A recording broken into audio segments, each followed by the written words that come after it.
डूंगरपुर बांसवाड़ा क्षेत्र के सांसद राजकुमार रोत ने एक बार फिर से राज्य सरकार को कटघरे में खड़ा किया। इस बार मुद्दा बेहद गंभीर है, साइबर क्राइम, वो भी प्रदेश के सबसे संवेदनशील और आदिवासी बहुल क्षेत्र में। सोशल मीडिया पर जारी अपने बयान में रोत ने राज्य सरकार की लापरवाही पर गहरा आक्रोश जताते हुए मुख्यमंत्री से पुलिस महानिदेशक के पद पर तत्काल नियुक्ति की मांग की। राज्य के चर्चित युवा सांसद और भारत आदिवासी पार्टी के नेता राजकुमार रोत ने कहा, राज्य में करीब 1.5 महीने से साइबर क्राइम के पुलिस महानिदेशक का पद खाली है। 31 मई को हेमंत प्रियदर्शी के सेवानिवृत्त होने के बाद अब तक राज्य सरकार से पर्ची आने का इंतजार कर रही है। ये स्थिति बेहद दुर्भाग्यपूर्ण ही नहीं बल्कि खतरनाक भी है। उन्होंने सीधा आरोप लगाते हुए कहा कि सरकार इतनी ढिलाई से चलते डूंगरपुर बांसवाड़ा जैसे पिछड़े क्षेत्रों में 500 गरीब आदिवासी छात्र साइबर ठगी के शिकार बन चुके हैं। इन छात्रों के नाम पर फर्जी खाते खुलवाकर 1800 करोड़ रुपए की बड़ी साइबर ठगी को अंजाम दिया गया। राज्य में साइबर क्राइम के मामलों में लगातार इजाफा हो रहा है। रोजाना आम नागरिक, व्यापारी, महिलाएं और अब छात्र भी इस साइबर ठगी का शिकार हो रहे हैं। परंतु हैरानी की बात तो यह है कि एक और जहां अपराध बढ़ रहे हैं तो वहीं सरकार डीजीपी साइबर क्राइम जैसे अहम पद को खाली छोड़कर बैठी है। ये पद राज्य में डिजिटल अपराध नियंत्रण की रीढ़ माना जाता है, परंतु जब से हेमंत प्रियदर्शी सेवानिवृत्त हुए हैं तब से किसी को इस जिम्मेदारी पर तैनात नहीं किया गया है। सांसद रोत ने इस पर टिप्पणी करते हुए कहा कि क्या राज्य सरकार साइबर अपराध को कोई मुद्दा ही नहीं मानती? जब तक किसी बड़े नेता का नंबर हैक नहीं होता या किसी मंत्री के खाते से पैसा नहीं कटता तब तक कोई हरकत में नहीं आता।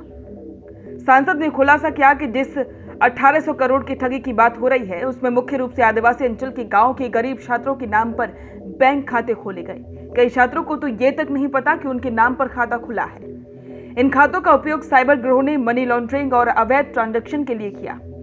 ये सीधे तौर पर एक बड़ी संगठित साजिश है जिसमें लोकल दलालों से लेकर बड़े शहरों के साइबर माफिया तक शामिल हो सकते हैं। सरकार डिजिटल शिक्षा, ऑनलाइन आवेदन और ई गवर्नेंस को बढ़ावा दे रही है, लेकिन जब गांव का एक गरीब छात्र जो इंटरनेट चलाना मुश्किल से सीख पाया है उसके नाम से फर्जी खाता खुल जाए और उसका उपयोग अपराध में हो तो ये न केवल उस बच्चे का भविष्य खराब करता है बल्कि डिजिटल इंडिया के उद्देश्य को भी धक्का पहुंचाता है। राजकुमार रोत ने सरकार से सवाल किया कि क्या इन 500 छात्रों की जिम्मेदारी कोई लेगा? क्या उन्हें क्लीन चिट मिलेगी? क्या कोई कार्रवाई होगी उन बैंकों पर जिन्होंने बिना सही सत्यापन के खाते खोले? साइबर अपराध आज सिर्फ ओटीपी ठगी या यूपीआई स्कैम तक सीमित नहीं रहा। अभी अपराध dark web, crypto, international transaction, fake KYC और फर्जी आईटी कंपनियों तक पहुंच चुका है। ऐसे में डीजीपी साइबर क्राइम जैसे पद पर योग्य, टेक्नो स्मार्ट और तेज निर्णय लेने वाले अधिकारी का बैठना बेहद जरूरी है।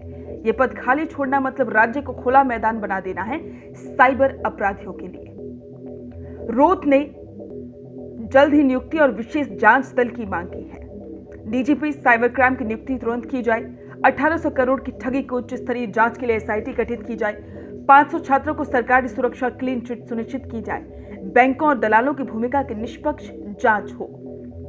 यह पहला मौका नहीं जब राजकुमार रोत ने सरकार को कटघरे में खड़ा किया हो। भारत आदिवासी पार्टी लगातार राजस्थान सरकार से आदिवासी हितों, शिक्षा, स्वास्थ्य और प्रशासनिक व्यवस्था को लेकर सवाल पूछती आई है।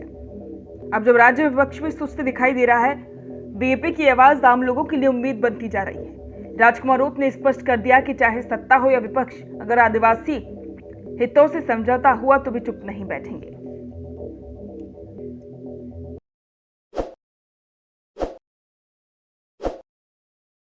ताज़ा खबरों के लिए विजिट करें द फैक्ट इंडिया की वेबसाइट और डाउनलोड करें द फैक्ट इंडिया ऐप।